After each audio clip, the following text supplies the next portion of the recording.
Once you found out where Charles McCormick lived in December of 2019, why wasn't he killed right away? Because he took a vacation.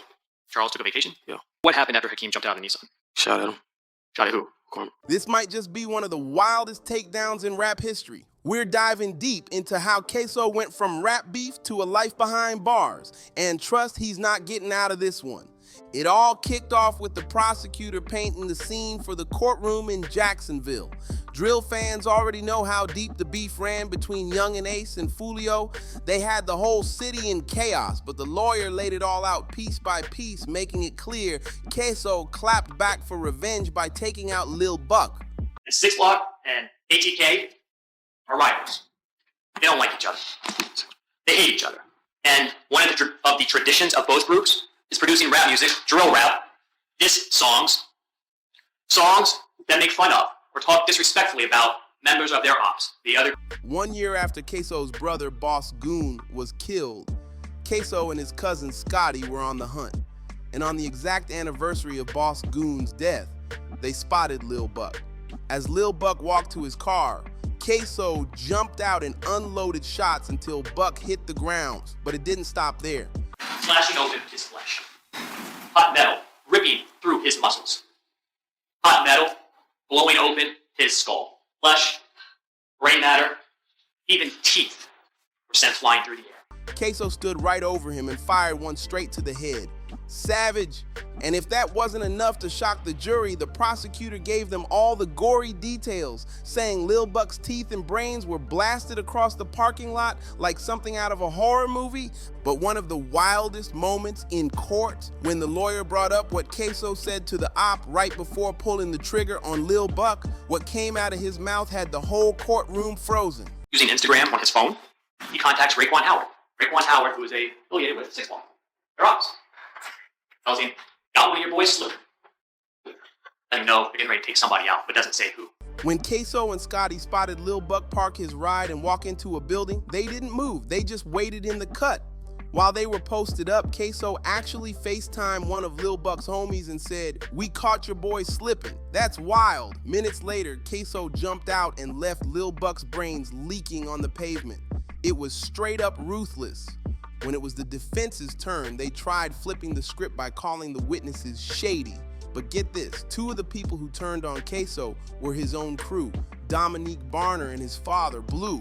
Both of them switched sides, but the defense didn't want the jury trusting a word they said. You're gonna hear from Barbara Buckley, and I'll tell you up front, I think you'll like her.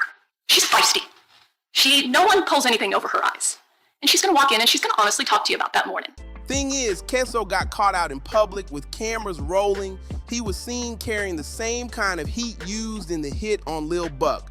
The defense tried to claim Ksoo was way bigger than the guy in the footage, but Ksoo's own social media betrayed him. His post showed he looked just like the shooter in the video. Right after Lil Buck got dropped, Ksoo dipped with Scotty and Dominique in a getaway whip. But the cops were on their heels. They ended up crashing the car, and that's when Ksoo ditched his people and made a run for it. He tore through some woods trying to disappear, but it didn't work. Somebody spotted him popping out on the other side, jumping into a woman's car, all while the sirens were blaring in the background. Car approaching us, right, coming the way we were sitting. And what was significant about the car? It was a lady driving, holding a cell phone. She looked lost, like she was looking for something.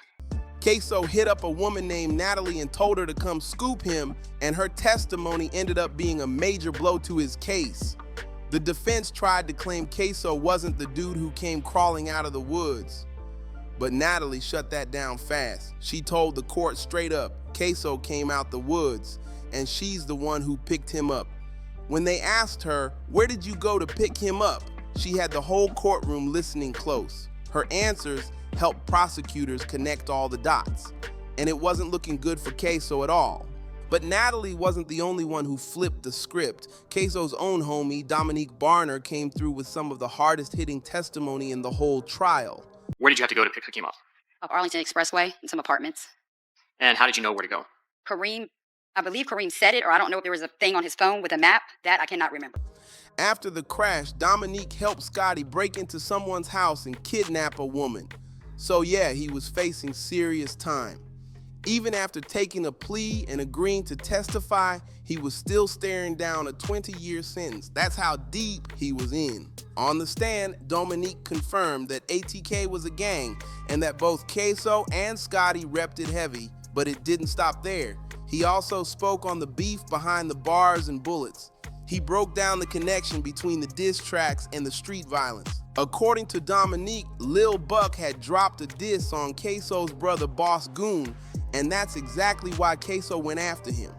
Dominique Barner actually slid into Lil Buck's DMs after the diss tracks dropped and warned him to chill with the dissing. But it didn't stop there. Dominique went full stalker mode and tracked down Lil Buck's home address and what kind of car he was whipping. Ksoo, Scotty, and Dominique pulled up to Lil Buck's apartment complex ready to move, but they had to wait. Turns out Lil Buck wasn't even in the city. He was out on vacation. Are you familiar with a local rap group called ATK? Yes, sir. Was Abdul Robinson Jr., Kareem, part of ATK? Yes, sir. What about Hakeem Robinson? Yes, sir. Leroy Whitaker? Yes, sir. Thorgon Williams? Yes, sir. So the hit got delayed. Once they found out Lil Buck was back in town, the trio went sliding again. They drove back to his spot, parked up, and waited for hours until he finally came out. As soon as Lil Buck pulled off, they tailed him all the way to a shopping plaza. When he stepped inside one of the buildings, they sat in the car, posted up, watching and waiting. That's when Dominique confirmed. Ksoo FaceTimed one of their ops and bragged, "We caught your boy lacking." Then, when the moment was right, If you know, what does the lyric "smoking on Willie" mean? You smoking on a dead person? Is that a good thing? That's a bad thing. Was, excuse me, Abdul Robinson Jr., Kareem, aware of this song? Yes, sir. What about Hakeem Robinson? Yes, sir. Leroy Whitaker? Yes, sir. Were they upset over that song? Yes, sir. Ksoo jumped out and chased Lil Buck down on foot. After the shooting and the wild card chase, Dominique and Scotty bailed on the wrecked ride and broke into a random woman's house. They started rifling through her stuff, trying to find different clothes to switch into while the heat died down. But they didn't realize someone was inside. The woman walked in on them, and when she told them to leave, Dominique and Scotty grabbed her, choked her out, and held her hostage to keep her quiet. I was driving, I could hear Willie making this guggling noise, and I hold his hand while I was driving, because I didn't want him to die, feel like he died alone.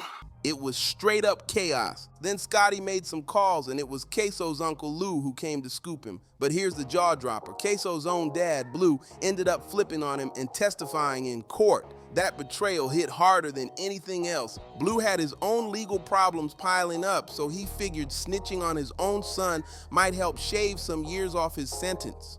Prosecutors were trying to prove that Lil Buck's murder was straight retaliation for Ksoo's brother, Boss Goon. And get this, Blue was actually there the day Boss Goon got killed. Who is the person that was captured on the video recording shooting Charles McCormick?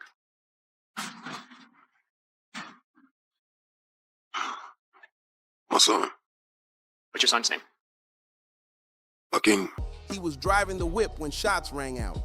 Blue's other son, Abdul Robinson Jr., was also in the car that day, and he's now facing a murder charge for Lil Buck too. But his trial is gonna be separate, and yeah, Blue's probably gonna take the stand against him as well. On the stand, Blue testified that Lil Buck was linked to 6 Block, and the beef with Ksoo and the rest of ATK was real. After Dominique and Scotty broke into that house to hide out, Blue came through and picked them up. Then instead of laying low, he drove them behind a Burger King so they could burn the clothes they wore during the hit.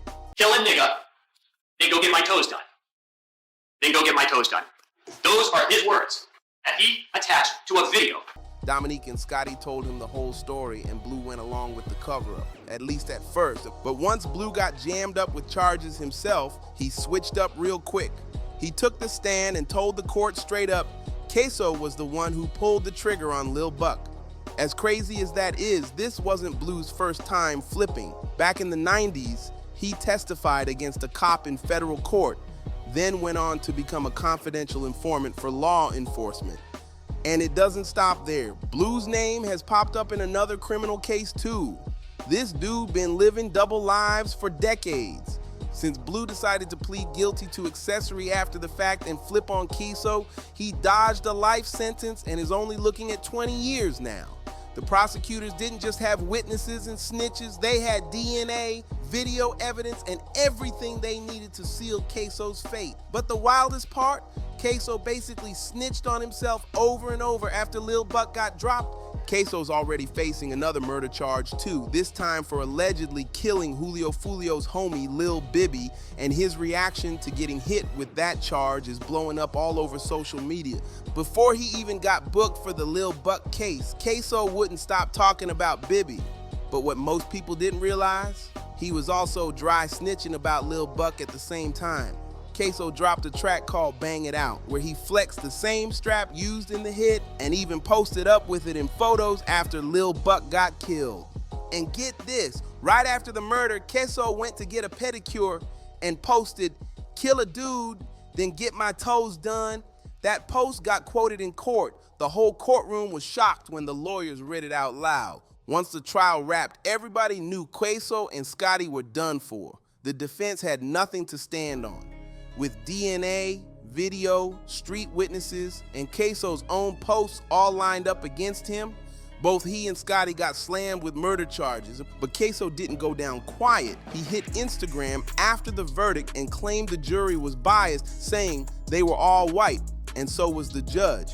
Still, no matter how he felt, the facts were stacked too high. Ksoo got flipped on by his crew, his dad, and even himself. Now he's staring at life in prison, and it doesn't stop there. Even if he somehow wins an appeal in the Lil Buck case, he still has to face the murder charge for Lil Bibby. And people are saying he talked way more about Bibby than he ever did about Buck. Ksoo's official sentencing for the Lil Buck murder is going down in September 2025. But even after that, he's got another full-blown murder trial waiting for him. And it's looking like another L is on the way.